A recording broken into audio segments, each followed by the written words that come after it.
اعوذ باللہ السمیع العلیم من الشیطان الرجیم بسم اللہ الرحمن الرحیم۔ السلام علیکم ورحمۃ اللہ وبرکاتہ۔ احمدیہ مسلم جماعت کے مخالفین کی طرف سے ایک مسلسل اعتراض یہ کیا جاتا ہے کہ گویا احمدیہ مسلم جماعت غیر احمدیوں کو مسلمان نہیں سمجھتی اور ان کو کافر کہتی ہے۔ یہ ایک طویل موضوع ہے۔ اسے بیان کرنے سے پہلے میں نے سوچا کہ میں آپ کو پہلے قرآن و سنت سے، قرآن و حدیث سے اور خود ان علماء کی تحریروں سے یہ بتاؤں کہ مسلمان ہوتا کون ہے، اس کی جو تعریف ہے وہ کیا ہے، اس کی ڈیفینیشن کیا ہے۔ اس کے بعد پھر ہم اگلی قسط کی طرف جائیں گے۔ تو سب سے پہلے آپ کے سامنے میں رکھتا ہوں قرآن کریم سے مسلمان کی تعریف۔ یہ آپ کے سامنے سورہ بقرہ کی آیت نمبر 178 ہے، جس میں اللہ تعالیٰ فرماتا ہے کہ نیکی یہ نہیں کہ تم اپنے چہروں کو مشرق یا مغرب کی طرف پھیرو، بلکہ نیکی اسی کی ہے جو اللہ پر ایمان لائے اور یوم آخرت پر اور فرشتوں پر اور کتاب پر اور نبیوں پر۔ یعنی یہ ارکان ایمان ہیں جو اس آیت میں بیان کیے گئے ہیں۔ اور پھر سورہ بقرہ ہی کی آیت نمبر 286 میں اللہ تعالیٰ فرماتا ہے کہ رسول اس پر ایمان لے آیا جو اس کے رب کی طرف سے اس کی طرف اتارا گیا، اور مومن بھی ان میں سے ہر ایک ایمان لے آیا اللہ پر اور اس کے فرشتوں پر اور اس کی کتابوں پر اور اس کے رسولوں پر۔ تو یہ گویا ارکان ایمان ہیں جو اللہ تعالیٰ نے بتائے ہیں کہ ان کو ماننے والا جو ہے وہ مسلمان ہے، وہ مومن ہے۔ پھر حدیث میں جو مسلمان کی تعریف بیان کی گئی ہے، اس میں آپ کے سامنے صحیح بخاری کتاب الایمان سے ایک حدیث ہے، جس میں نبی کریم صلی اللہ علیہ وآلہ وسلم فرماتے ہیں کہ اسلام کی بنیاد 5 باتوں پر رکھی گئی ہے۔ یہ اقرار کرنا کہ اللہ کے سوا کوئی معبود نہیں، محمد صلی اللہ علیہ وآلہ وسلم اللہ کے رسول ہیں، اور نماز کو سنوار کر ادا کرنا اور زکوٰۃ دینا اور حج کرنا اور رمضان کے روزے رکھنا۔ یہ گویا ارکان اسلام ہیں، اور ان کو ماننے والا، ان پر عمل کرنے والا مسلمان ہے۔ پھر اس کے ساتھ صحیح بخاری میں سے ہی کتاب الصلاۃ میں ایک حدیث درج ہے، جس میں نبی کریم صلی اللہ علیہ وآلہ وسلم فرماتے ہیں کہ جو شخص ہماری نماز کی طرح نماز پڑھے اور ہمارے قبلے کی طرف منہ کرے اور ہمارا ذبح کردہ جانور کھائے، بس یہ وہ مسلمان ہے جس کے لیے اللہ کی امان ہے اور اس کے رسول کی امان ہے۔ سو اللہ سے عہد شکنی مت کرو اس امان کے متعلق جو اس نے دی ہے۔ لیکن آج کل کہا جاتا ہے کہ تم ہماری طرح نماز نہ پڑھو، حالانکہ مسلمانوں کی طرح نماز پڑھنے والا مسلمان ہے، لیکن مسلمان کہتے ہیں کہ نہیں، جس طرح ہم نماز پڑھتے ہیں اس طرح آپ نماز نہیں پڑھ سکتے۔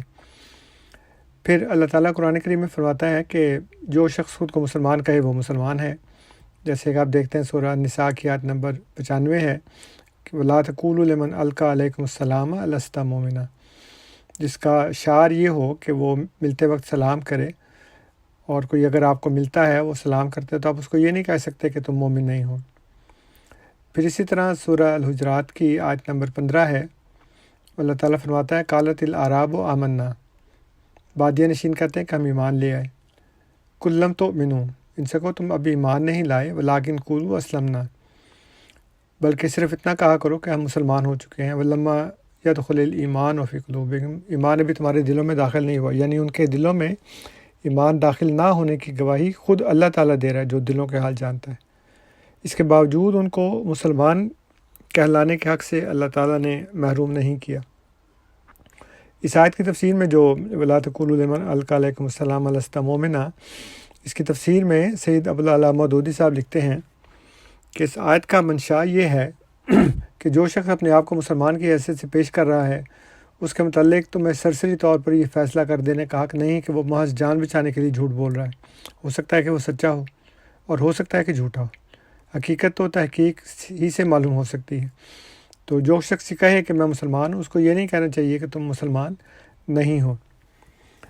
پھر صحیح بخاری کتاب الجہاد میں ایک حدیث ہے، نبی کریم صلی اللہ علیہ وآلہ وسلم فرماتے ہیں کہ جن لوگوں نے اسلام کا زبان سے اقرار کیا ان کا نام مجھے لکھ دو، یعنی اتنا کافی ہے کہ وہ زبان سے اقرار کرے کہ وہ مسلمان ہیں تو حضور فرماتے ہیں کہ اس کا نام مجھے لکھ کر دے دو۔ اور صحیح مسلم کتاب الایمان میں اسی طرح کی حدیث ہے، آپ نے فرمایا کہ مجھے گن کر بتاؤ کتنے آدمی اسلام کا اقرار کرتے ہیں۔ تو بس اقرار کرنا کافی ہے، وہ اس کا نام مسلمانوں کی فہرست میں ان کی جماعت میں لکھا جائے گا۔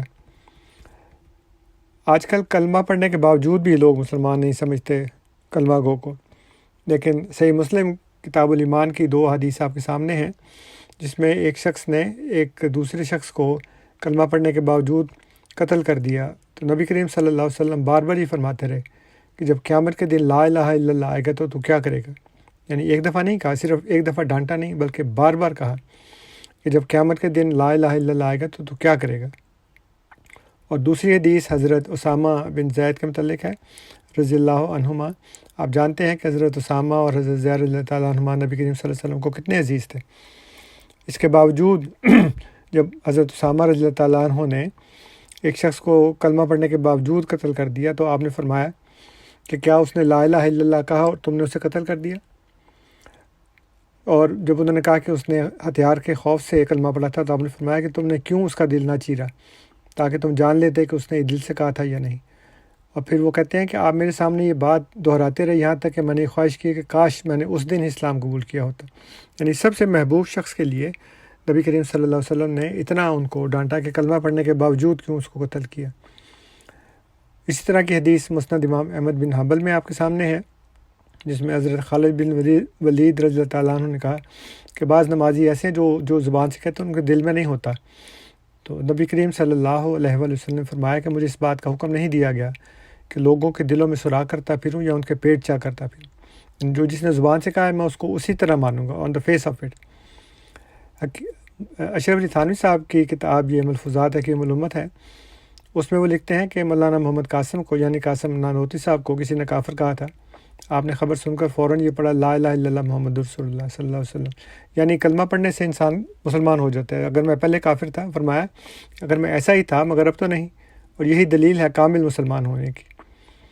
اور اگلے صفحے پہ لکھتے ہیں کہ ایک صاحب نے حضرت حاجی صاحب کی یعنی حاجی امداد اللہ مہاجر مکی صاحب کی تکفیر کی تھی، حالانکہ حضرت حاجی صاحب ایسے مغلوب الحال بھی نہ تھے جو یہ احتمال ہو کہ غلبہ حال میں کوئی بات خلاف شرع مجھ سے نکل گئی ہوگی۔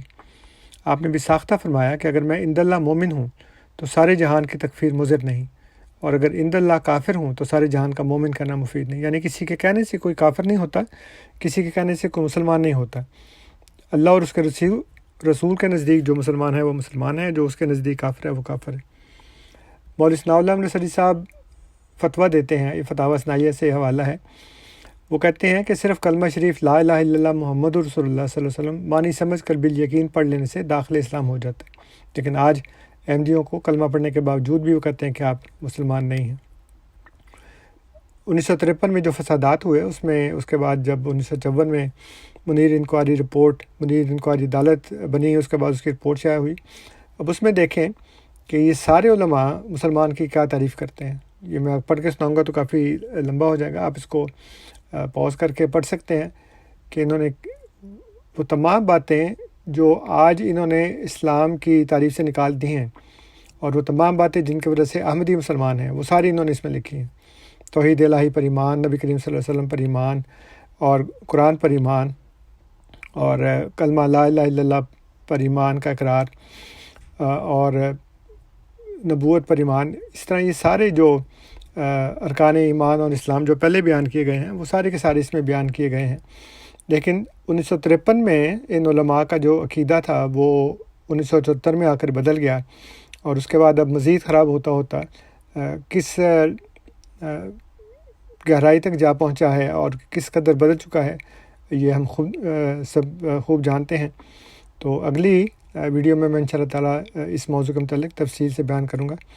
السلام علیکم ورحمۃ اللہ وبرکاتہ۔